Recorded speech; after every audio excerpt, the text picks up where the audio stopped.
ఈ మే 13వ తేదీన రాబోయే పార్లమెంట్ ఎన్నికల్లో నేను బహుజన్ సమాజ్ పార్టీ పార్లమెంట్ అభ్యర్థిగా పుప్పాల లింబాద్రి న్యాయవాది పోటీ చేస్తూ ఉన్నాను.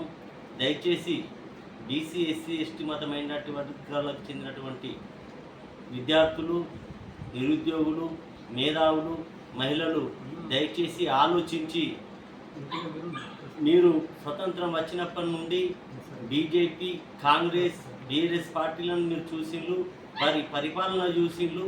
మరి బహుజన్ సమాజ్ పార్టీని దయచేసి మీరు ఆశీర్వదించి ఆదరించి రాబోయే ఎన్నికల్లో ఏమి గుర్తుకు ఓటు వేసి నన్ను గెలిపించవలసిందిగా విజ్ఞప్తి చేస్తూ ఉన్నాము.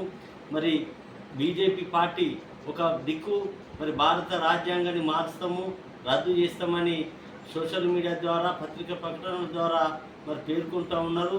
మరి స్వతంత్రం వచ్చినప్పటి నుండి కాంగ్రెస్ పార్టీ వారు బడుగు బలహీన వర్గాలకు చెందినటువంటి నాయకులను కానివ్వండి ఒక్కసారి కూడా అధికారం ఇవ్వలే.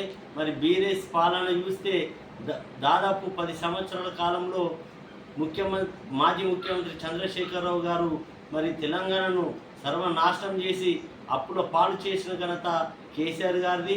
మరి 2014 నుండి 2023 దాకా మరి బీఆర్ఎస్ పార్టీకి చెందిన ఎమ్మెల్యేలు, ఎంపీలు ఆస్తులు లేనటువంటి వాళ్ళు కోట్లాది రూపాయల అక్రమ ఆస్తుల సంపాదించిండ్రు. మరి అక్రమ ఆస్తుల సంపదన మీద ముఖ్యమంత్రి రేవంత్ రెడ్డి గారు ఎలాంటి చర్యలు తీసుకుంటారని మేము బహుజన్ సమాజ్ పార్టీ పక్షాన డిమాండ్ చేస్తూ ఉన్నాము.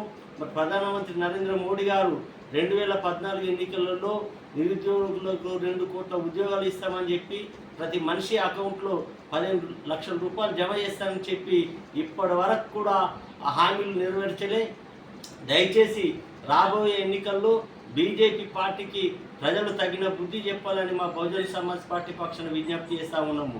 రైతన్నలు ఏడాది కాలం పాటు ఢిల్లీలో ఆందోళన కార్యక్రమాలు చేస్తే వారిని కూడా పట్టించుకున్న